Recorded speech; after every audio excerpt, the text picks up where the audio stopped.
ইসরায়েলের পতাকাটা আজকে বাসায় গিয়ে দেখেন, এই পতাকা তো এমনি এমনি হয় না, পতাকার কিন্তু অর্থ থাকে।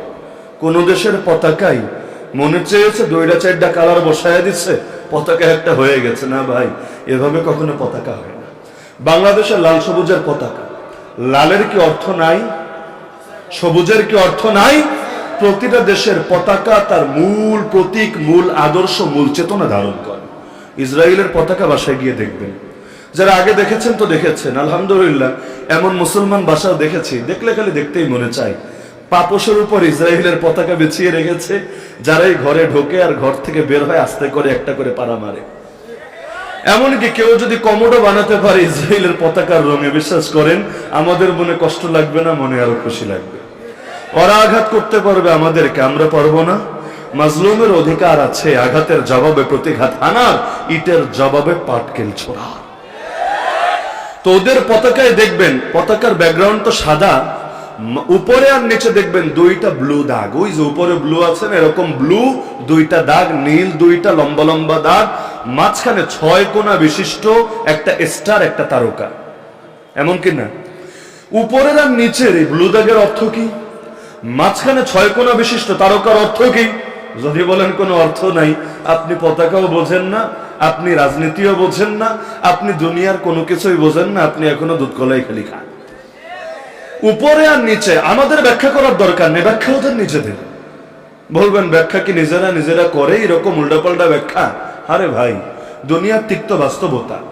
আমরা হকপন্থীরা হক কথা বলতে ভয় পাই, হক কথার ক্ষেত্রে লুকোচুরি করি, কারচুপি করি, কিন্তু একটা বাতিল পন্থী গোষ্ঠী দেখাতে পারবেন না যারা বাতিল কথা বলতে দ্বিধা করে, সংকোচ করে, লজ্জা করে, বরঞ্চ ওরা বাতিল কথা ঠিকই সাহসের সঙ্গে বলে। আমরা আল্লাহর সৈনিক হয়ে, হকের সৈনিক হয়ে হক কথাগুলো বলতে পারি না সাহস করে। পার্শ্ববর্তী অঞ্চলের ভারতের একাধিক উগ্র হিন্দুত্ববাদী নেতা বিভিন্ন সময় বলে নাই, 8 দেশ দখল করে একটা মহাদেশ বানাবে, যেই দেশের নাম রাম রাজ্য রাখবে।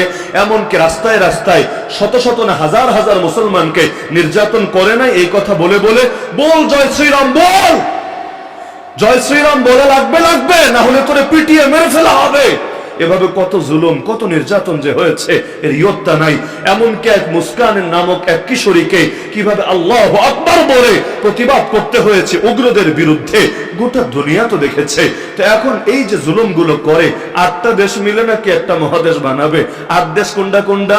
একটা তো আছেই তাদের দেশ, 2 নম্বর আমাদের সোনার বাংলাদেশ, 3 নম্বরে হলো মিয়ানমার, 4 নম্বরে হলো আপনাদের দুশমন পাকিস্তান, 5 নম্বরে হলো নেপাল, 6 নম্বরে শ্রীলঙ্কা, 7 নম্বরে ভুটান, 8 নম্বর নামটা বড় মজার, সাম্রাজ্যবাদের গোরস্থান খ্যাত।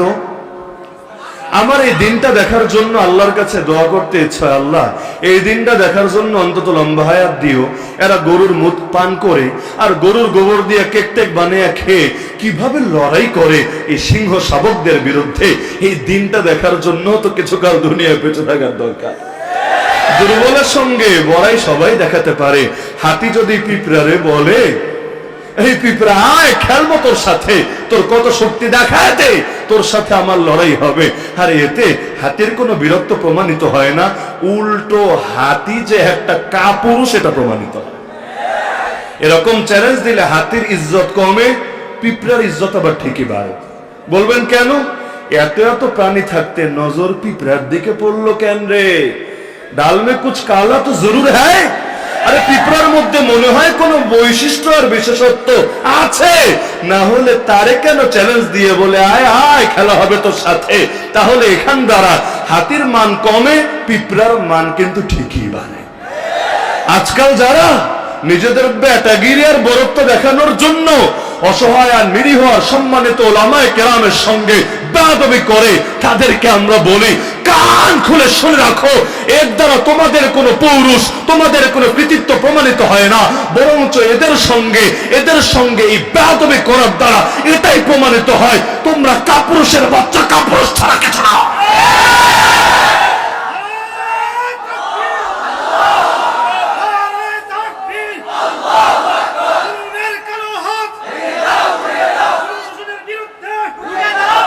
আমি শুধু একটা জিনিস চিন্তা করি, আরে আমাদের চোখের সামনে আমাদের উস্তাদুল্লাহ আলেমরা নিজেদের জুতা নিজের হাতে নিবেন, এটা আমাদের সহ্য হয় না। আরে আমি থাকতে তার জুতা তিনি নিচে নিবেন? এই যে মাঝে মধ্যে মানুষ টিটকারি মারে না, যে হুজুররা বয়ান করে পেছনে হাত পাখা দিয়ে বাতাস কেন করে, আপত্তি করে নাকি করে না?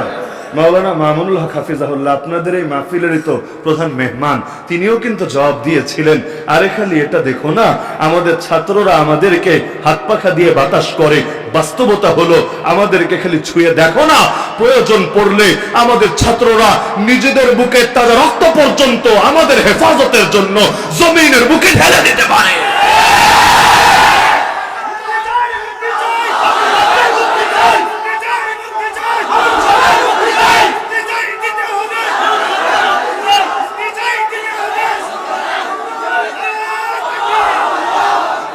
কতবার যে এমন হালত হয়েছে যে না বলা যায় না সওয়া যায়।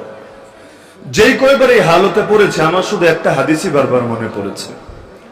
আল্লাহ নবী সাল্লাল্লাহু আলাইহি সাল্লামের আপন চাচা খাজা আবু তালেবের ইন্তেকালের পর আল্লাহ নবী সাল্লাল্লাহু আলাইহি সাল্লাম এমন হালত হয়েছিল যে মুশরিকরা ভেবেছিল নবীর মাথার উপর এখন তার ছায়া নেই। একই বছর ইন্তেকাল হলো তার এবং আম্মাজান খাদিজা রাদিয়াল্লাহু আনহা। বড় দুইটা সাপোর্ট সরে গেল। সেই সময় উকবা ইবনে আবি মুআইদ একদিন ভাবলো এখন তো মুহাম্মদরে মারলে সমস্যা নেই, এতকাল তো আবু তালেব তাকে বাঁচিয়েছে, তাকে হেফাজত করেছে, কারণ আবু তালেব কালেমা পড়ে না, এটা সহি, কিন্তু দ্বীনের জন্য আবেগের ভালোবাসা কমতি ছিল না। কুরাইশকে চ্যালেঞ্জ দিয়ে বলেছিল, শোন কুরাইশ, যতক্ষণ আমি জীবিত আছি, বনু হাশেম জীবিত আছে, তোরা মুহাম্মাদের ধারে কাছেও পৌঁছতে পারবি না। আরে মুহাম্মদ পর্যন্ত যদি তোদের পৌঁছতে হয় আমাদের লাশের উপর পাড়া দিয়ে যেতে হবে, যতক্ষণ আমরা বেঁচে আছি, আমরা বেঁচে থাকতে তোরা মুহাম্মাদের ক্ষতি করতে পারবি না। তো যখন সে চলে গেল ওরা ভাবলো এটাই সুযোগ, এখনই মারতে হবে। তা আল্লাহর নবী একদিন কাবার সামনে দাঁড়িয়ে মসজিদে হারামে সালাত আদায় করছে। সেই সময় উকবা ইবনে আবি মুআইদ ভাবলো এখন সুযোগ, এখন ওরে মারতে হবে, কারণ নামাজে আছে, মনোযোগ অন্যদিকে, আর আশপাশে কোনো সাহাবীও দেখা যায় না যে এসে বাধা দেবে।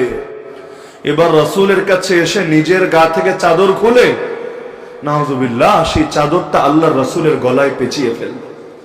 এরপর চাদর জোরে জোরে টেনে টেনে আল্লাহ নবীকে শ্বাসরুদ্ধ করে হত্যা করার চেষ্টা করতে লাগলো। এখন নেতাই যখন এই কাজে নেমেছে, কর্মীরা কি আর বসে থাকবে? বাঁশের চাইতে কঞ্চে যায় অনেক সময় বড় হয়, তারা আরো বেশি শক্তি নিয়ে এগিয়ে আসলো। আরে এই সুযোগ হাতছাড়া করা যাবে না, নেতা যেহেতু হাত দিয়েছে এবার আমাদের চূড়ান্ত সাইজ করে দিতে হবে, বাকি জীবন এটা গর্ব করে কাটানো যাবে যে আমরা আমাদের দুশমন মুহাম্মদকে হত্যা করেছি। নাউযুবিল্লাহ, একটাবার বুকটা কাঁপে নাই, একটাবার হাতে কম্পন সৃষ্টি হয় নাই। কারে মারছে, কার গায়ে হাত তুলছে? আরে আল্লাহর উপর সবচাইতে দামি যিনি, এমনকি লৌহ কলম আরশ কুরসির চাইতেও বেশি সম্মানী যিনি, আরে যেই মানুষটার তুলনা অন্য কোন নবীর সঙ্গেও হয় না। সব নবীকে যদি এক পাশে রাখা হয়, আমার নবীকে আরেক পাশে রাখা হয়, আমার নবীকে শ্রেষ্ঠ বলতে বাধ্য সকলে, যিনি শুধু আমাদেরই ইমাম না, আমাদেরই নবী না, ইমামুল আম্বিয়া, ফখরুর রসুল, নবীউল আম্বিয়া। আরে এত মহান ব্যক্তিত্বকে পেলে কি করা দরকার ছিল? আর জালেমের দল করছেটা কি? এখন কেউ এসে নবীর গালে ঘুষি মারতে লাগলো, কেউ চর মারতে লাগলো, কেউ কাপড় চোপড় ধরে তালা হাঁচড়া করতে লাগলো, কেউ আল্লাহ নবীকে ধাক্কা মেরে কাবার দেয়ালের উপর ফেলে দিল, এখন কেউ হেঁচড়ে হেঁচড়ে আল্লাহ নবীকে কষ্ট দিতে লাগলো। আরে এমন এক করুণ হালত, সাহাবী আব্দুল্লাহ বিন মাসউদ রাদিয়াল্লাহু আনহু পাশে দাঁড়ানো, তিনি বলেন আরে আমার দুই চোখ বেয়ে পানি গড়িয়ে পড়ছিল, অন্তরটা ফেটে চৌচির হয়ে যাচ্ছিল, কিছুই করার ছিল না। আমি আরবের লোক না, কুরাইশের লোক না, এখানে আমার আত্মীয় পরিজন নাই, আবার জিহাদের আদেশ তখন নাজিল হয় নাই, কি করব আমি একা যদি এদের সাথে লড়াইয়ে যাই, আমি তো নবীকে একা সেভ করতে পারবো না, উল্টা আমাকে যখন মারবে, আরে আমার কোন আত্মীয় পরিজন নাই যে আমার সাহায্যে গিয়ে আসবে। তিনি আফসোস করে বলেন, বুখারীর শব্দ, লাউ কানা লি মানা, আমি কেন আফসোস করছিলাম আজকে যদি আমার একটা প্রতিরক্ষাকারী বাহিনী থাকতো, তাদেরকে নিয়ে নবীকে হেফাজত করতাম, তাদেরকে নিয়ে মুশরিকদেরকে শিক্ষা দিতাম, কিন্তু কিছুই করতে পারছিলাম না। হঠাৎ দেখলাম সবার ভিড় ঠেলে এক সিংহ পুরুষ ছুটে আসছে, আর চিৎকার করে করে বলছে, আতাকতুলুনা রাজুলান আইয়াকুলা রাব্বি আল্লাহ, তোমরা কি একজন লোককে কেবল এই অপরাধে মেরে ফেলবা যে সে বলে আমার রব আল্লাহ, তোমাদের চোখে এটাই এত বড় পাপ, এত বড় গুরুতর অপরাধ, এই অপরাধে তাকে আর বাঁচতে দিবা না? তিনি বলেন, খেয়াল করে দেখলাম মানুষটার কেউ না, মানুষটা সিদ্দিক আকবর আবু বকর রাদিয়াল্লাহু আনহু।